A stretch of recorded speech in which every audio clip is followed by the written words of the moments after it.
আপনি কি জানেন, রোজা এমন এক ইবাদত যার প্রতিদান স্বয়ং আল্লাহ নিজ হাতে দেবেন, এবং রোজাদারের মুখের গন্ধ আল্লাহর কাছে মিস্কের চেয়েও সুগন্ধি।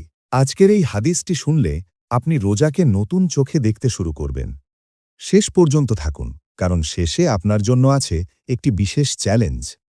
আবু হুরায়রা রাদিয়াল্লাহু আনহু বর্ণনা করেন, মুহাম্মদ সাল্লাল্লাহু আলাইহি ওয়াসাল্লাম বলেছেন, আল্লাহ তাআলা বলেন, সওম ছাড়া আদম সন্তানের প্রতিটি আমল তার নিজের জন্য, কিন্তু সিয়াম আমার জন্য, আর আমি নিজেই এর প্রতিদান দেব। সিয়াম ঢাল স্বরূপ। তোমাদের কেউ যেন রোজার দিনে অশ্লীলতায় লিপ্ত না হয়, ঝগড়া বিবাদ না করে। কেউ যদি তাকে গালি দেয় বা ঝগড়া করে, সে যেন বলে, আমি একজন সাইম। যার হাতে মোহাম্মদের প্রাণ, তার শপথ। রোজাদারের মুখের গন্ধ আল্লাহর কাছে মিস্কের চেয়েও সুগন্ধি।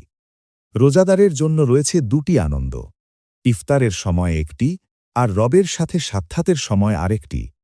সহিহ আল বুখারী, হাদিস নং 1904। সুবহানাল্লাহ।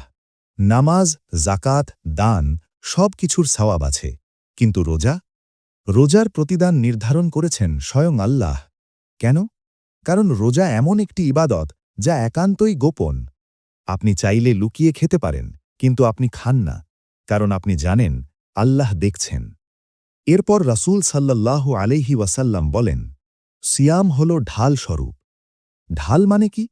ঢাল যেমন যোদ্ধাকে আঘাত থেকে রক্ষা করে, তেমনি রোজা আমাদের পাপ, জাহান্নাম এবং খারাপ কাজ থেকে রক্ষা করে। তাই রাসূল সাল্লাল্লাহু আলাইহি ওয়াসাল্লাম সতর্ক করেছেন, রোজার দিনে কেউ যেন অশ্লীল কথা না বলে, ঝগড়া না করে। কেউ যদি গালি দেয়, তখন কি করব? রাসূল সাল্লাল্লাহু আলাইহি ওয়াসাল্লাম শিখিয়েছেন, বলবে, আমি একজন সায়েম, মানে আমি রোজাদার। আমি আমার রোজাকে নষ্ট করব না। ভাবুন তো, কেউ আপনাকে রাগানোর চেষ্টা করছে, কিন্তু আপনি চুপ থাকলেন শুধু আল্লাহর সন্তুষ্টির জন্য। এই ধৈর্যই রোজার আসল শিক্ষা।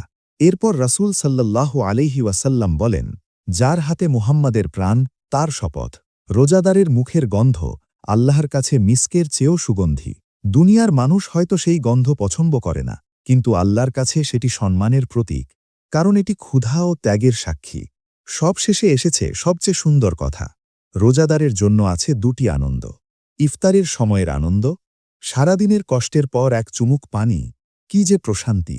আরেকটি আনন্দ, যখন সে তার রবের সাথে সাক্ষাৎ করবে, সেদিন সে তার রোজার প্রতিদান দেখে আনন্দে ভরে যাবে। কল্পনা করুন, কিয়ামতের মাঠে আল্লাহ বলছেন, এই রোজা আমার জন্য ছিল, আর আজ আমি তার প্রতিদান দিচ্ছি। এটাই রোজার মর্যাদা। প্রিয় ভাই ও বোনেরা, এই রমজানে আমরা শুধু না খেয়ে থাকব না, আমরা আমাদের চোখ, কান, জিহ্বা সবকিছুকে রোজা রাখব। আজকের চ্যালেঞ্জ হল, আগামীকাল রোজার দিন কেউ আপনাকে রাগালে আপনি শুধু বলবেন, আমি একজন সায়েম, আর কমেন্টে লিখবেন, আমি রোজাকে ঢাল বানিয়েছি। ভিডিওটি ভালো লাগলে লাইক দিন, শেয়ার করুন, আর ইসলামিক জ্ঞানভিত্তিক আরও ভিডিও দেখতে চ্যানেলটি ফলো বা সাবস্ক্রাইব করে পাশে থাকা বেল আইকনটি অন করে দিন।